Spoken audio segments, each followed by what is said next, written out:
पूरी दुनिया जहां इस समय कोरोना वायरस महामारी के उबर नहीं पा रही है, चीन में शोधकर्ताओं ने एक नए प्रकार के स्वाइन फ्लू का पता लगाया है जो महामारी की रूप लेने में सक्षम है। ऐसा अमेरिकी विज्ञान पत्रिका PNAS में सोमवार को प्रकाशित किया और एक अध्ययन में कहा गया है इसे G4 नाम दिया गया है।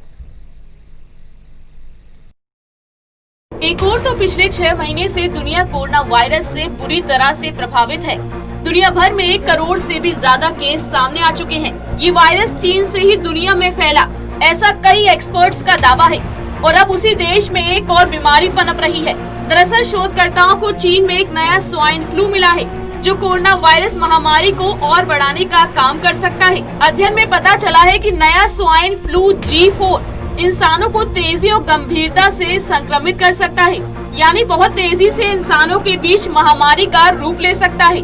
जांच में ये भी पता चला है कि सीजनल फ्लू होने से किसी इंसान को G4 स्वाइन फ्लू से इम्यूनिटी नहीं मिलेगी। सबसे बड़ा खतरा तो इस बात का है कि नए स्वाइन फ्लू का संक्रमण अगर कोरोना महामारी के दौरान फैला तो बहुत बड़ा संकट खड़ा हो सकता है और एक साथ 2 बीमारियों से लड़ना बेहद ही कठिन हो जाएगा। ये स्टडी अमेरिकी साइंस जर्नल PNAS में प्रकाशित हुई है। पूरी दुनिया में अंतिम बार फ्लू महामारी वर्ष 2009 में सामने आई थी और उस समय इसे स्वाइन फ्लू कहा गया था। मैक्सिको से शुरू हुआ ये स्वाइन फ्लू उतना घातक नहीं था जितना कि अनुमान लगाया गया था, लेकिन अब चीन में जिस फ्लू के वायरस की पहचान हुई है वे साल 2009 के स्वाइन फ्लू की तरह तो है, लेकिन उसमें कुछ बदलाव पाया गया है। एक्सपर्ट्स ने चेताते हुए कहा है कि बेहद कम समय में दुनिया की 4.4% जनसंख्या को बीमार करने में सफल साबित हो सकता है। ये वायरस भी कोरोना की तरह इंसानों से इंसानों में फैलने में सक्षम है। रिपोर्ट के मुताबिक नई स्वाइन फ्लू बीमारी 2009 में पूरी दुनिया में फैले H1N1 स्वाइन फ्लू की ही आनुवंशिक वंशज है, लेकिन ये उससे कई ज्यादा खतरनाक है। नए स्वाइन फ्लू का नाम है G4। चीन के वैज्ञानिकों ने इसे खोजने के लिए साल 2011 से 2018 तक रिसर्च किया है। इस दौरान इन वैज्ञानिकों ने चीन के 10 राज्यों से 30,000 सुअरों के नाक से स्वैब लिया और फिर इस स्वैब की जांच की गई। स्वैब से पता चला है कि चीन में 179 तरह के स्वाइन फ्लू है, लेकिन इन सभी में से G4 को अलग किया गया है।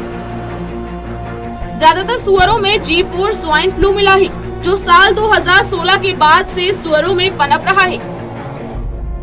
वैज्ञानिकों ने दावा किया है कि चीन में सुअरों के फार्म में काम करने वाले हर 10 लोगों में से 1 में G4 का संक्रमण मिला है।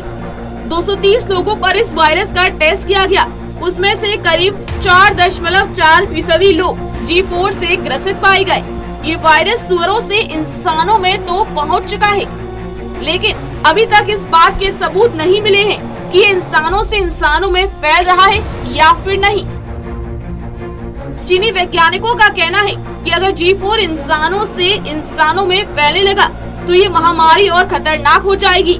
इस समय सबसे ज्यादा जरूरत है उन लोगों का ध्यान रखने की जो सुअरों के साथ काम करते हैं। वैज्ञानिकों का ये भी मानना है कि वायरस के लिए एक टीका विकसित करने के लिए काम शुरू किया जाना चाहिए, क्योंकि वर्तमान फ्लू के टीके इसके खिलाफ सुरक्षा प्रदान नहीं कर पाएंगे। Special desk, total news.